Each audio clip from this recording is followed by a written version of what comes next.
రంగారెడ్డి జిల్లా ఇంజాపురం గ్రామంలో వేంచేసి ఉన్న శ్రీ లక్ష్మీ వెంకటేశ్వర బాలాజీ దేవాలయంలో మహాశివరాత్రి పర్వదినం సందర్భంగా అభిషేకం వంటి ప్రత్యేక పూజా కార్యక్రమాలను నిర్వహించారు. వంశ పారంపర్యంగా నిర్వహిస్తూ వస్తున్న శ్రీ లక్ష్మీ వెంకటేశ్వర బాలాజీ దేవాలయానికి ఎంతో ప్రాశస్త్యం ఉన్నది. ఈ నేపథ్యంలోనే తాజాగా మహాశివరాత్రి పర్వదినాన్ని భక్తులు పెద్ద ఎత్తున రావడం జరుగుతుంది. అభిషేకాలతో పాటు ప్రత్యేక నిరంతర పూజా కార్యక్రమాలు కూడా ఘనంగా జరిగాయి. ఆలయ పాలక వర్గంతో పాటు పూజారులు చక్రవర్తుల కిరణ్ కుమార్ ఆచార్యులు మరియు కాండూరి లక్ష్మణాచార్యులు మరియు ఆనందాచార్యులు ఈ సందర్భంగా పూజా కార్యక్రమాల్లో పాల్గొని సేవలందించారు.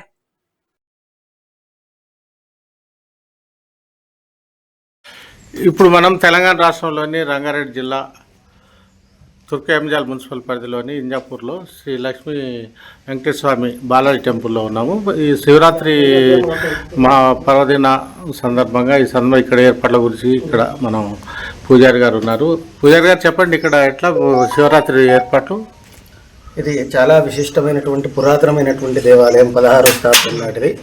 ఇక్కడ లక్ష్మీ వెంకటేశ్వర స్వామి, అదేవిధంగా చంద్రమౌళీశ్వర స్వామి పంచాయతనంతో పాటు కామాక్షి అమ్మవారి ఆలయాలు ఉన్నాయి ఇక్కడ.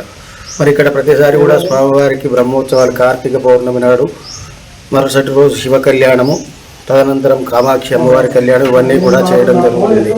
పర్వదినాలలో ఇక్కడికి భక్తులు విశేషంగా విచ్చేస్తూ ఉంటారు.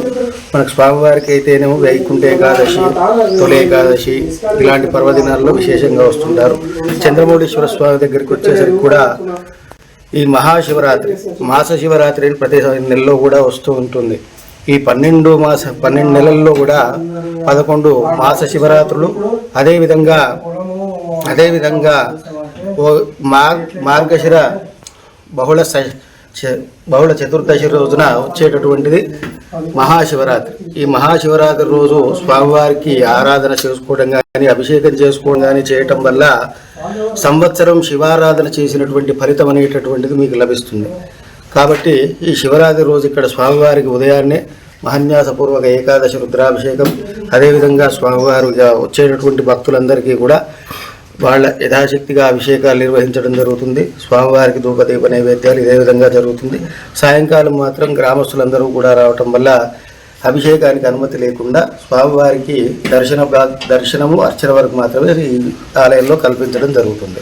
అంటే ఇంకా ముఖ్యంగా ఈ లక్ష్మీ వెంకటేశ్వర స్వామి బాలాజీ టెంపుల్ ప్రాంగణంలో ఇంకా ఏ దేవతలు ఉన్నారు, ఏ టెంపుల్స్ ఉన్నాయి? ఇదే చంద్రమౌళీశ్వర స్వామి ఆలయము అంటే శివాలయము, అదేవిధంగా పబ్బత ఆంజనేయ స్వామి, కామాక్షి అమ్మవారు, ఈ ఆలయాలు కూడా ఇక్కడ వెలిసి ఉన్నాయి. అంటే జనరల్గా సంవత్సరం పొడవునా ఒక శివరాత్రి కాకుండా ప్రముఖంగా ఏ పండుగలు ఇక్కడ నిర్వహిస్తుంటారు? ఇక్కడ వైకుంఠ ఏకాదశి, ఉగాది, తొలి ఏకాదశి, కృష్ణాష్టమి ఇలాంటి విశేష పర్వదినాలలో కూడా స్వామివారికి అభిషేకాలు ఇలాంటివి జరుగుతుంటాయి. స్వామివారికి నిత్యము కూడా ధూపదీప నైవేద్యాలు రోజు కూడా స్వామివారికి జరుగుతుంటాయి. ఇక్కడ విశేషంగా కార్తీక పౌర్ణమి నాడు స్వామివారి కళ్యాణాన్ని నిర్వహించడం జరుగుతుంది. అంటే ఇప్పుడు ముఖ్యంగా ఈ ఆలయం దాదాపు ఎన్ని దశాబ్దాల క్రితం మనం చెప్పుకోవచ్చు? ఇది 16వ శతాబ్దం అండి. దాదాపుగా 400 సంవత్సరాల పురాతనమైనటువంటి దేవాలయం.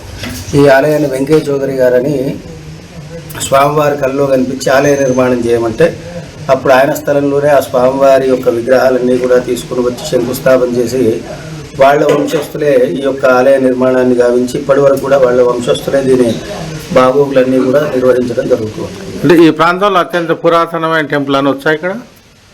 ఈ ప్రాంతంలో కాదు, ఉన్నటువంటిది ఎక్కడైనా సరే 9 జిల్లాల్లో కూడా ఉన్న పురాతన దేవాలయాలు వేళ్లపైన లెక్క పెట్టవచ్చు. అందులో ఇదొకటి చాలా విశేషమైనటువంటి, చాలా శక్తి సంపన్నమైనటువంటి దేవాలయం. ఇక్కడ శనేశ్వర సహిత అభయాంజనేయ స్వామి ఉంటారు. స్వామివారి పాదాల కింద శనేశ్వరుడు ఉంటాడు. అలాంటి విగ్రహం మనకి ఎక్కడ చూసినా కూడా దొరకదు. చాలా అరుదైనటువంటి విగ్రహం అది. అంటే రేపు శివరాత్రి సందర్భంగా ఇంకా కార్యక్రమాలు ఏమేమి ఉంటాయి ఇక్కడ? కార్యక్రమాలు అంటే అభిషేకాలు, స్వామివారి దర్శనం అంతవరకు మాత్రమే ఉంటుంది. కళ్యాణాలంటే మేము ప్రతి సంవత్సరానికి ఒక్కసారి నిర్వహించడం జరుగుతుంది.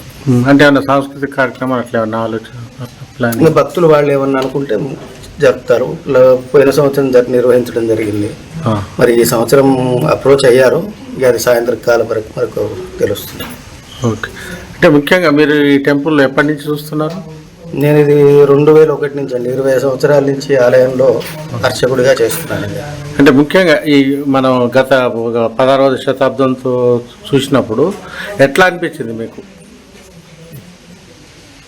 ఇప్పటి నుంచి నేను వచ్చినప్పుడు అప్పటిది మనం మాట్లాడలేం, కానీ ఇప్పుడు నేను వచ్చినప్పటి నుంచి కూడా విశేషంగా సంతానం లేనటువంటి వారు కానీ, వివాహం కానటువంటి వారు కానీ, ఏదైనా అనుకున్నటువంటి కోరికలు నెరవేరుతున్నటువంటి వారు కానీ రావటం, ఇక్కడ స్వామివారి ప్రదక్షిణ చేసి అతి అనతి కాలంలో తొందరలోనే నెరవేరిందని నాకు చెప్పటం, ఇలాంటివి అలా చాలా ప్రాశస్త్యంలోకి వచ్చింది. అదేవిధంగా సంతానం లేని వారు, పెళ్లి కాని వారు ఇక్కడ ముడుపులు కట్టడం ఇలాంటివి జరుగుతూ ఉంటాయి. కానీ చాలా శక్తి సంపన్నమైనటువంటి ఆలయం. ధన్యవాదాలు పూజారి గారు. మీరు చెప్పండి సార్, ఇక్కడ మీకు ఈ ఆలయంతో మీ అనుబంధం? ఇక్కడ నేను వచ్చి కూడా సంవత్సరాలు అవుతుంది. ఇక్కడ దేవస్థానం మంచిగానే ఉంటుంది. స్వామివారి అనుగ్రహం వల్ల భక్తులు వచ్చిపోతుంటారు, చేస్తుంటారు. ఇక్కడ కామాక్షమ్మ వారి గుడి, శివాలయం కూడా భక్తులు వస్తుంటారు. ఇక్కడ వైకుంఠ ఏకాదశి కూడా భక్తులు 2,000 మంది కూడా బాగానే వస్తుంటారు. తర్వాత కార్తీక పౌర్ణమి నాడు స్వామివారి కళ్యాణం జరుగుతుంది. సాయంత్రం 8 గంటలకు జరుగుతుంది. తర్వాత తెల్లవారి శివాలయంలో పార్వతీ పరమేశ్వరుడు, కామాక్షమ్మ వారికి కళ్యాణం కూడా జరుగుతుంది. భక్తులు కూడా వస్తుంటారు, చేస్తుంటారు.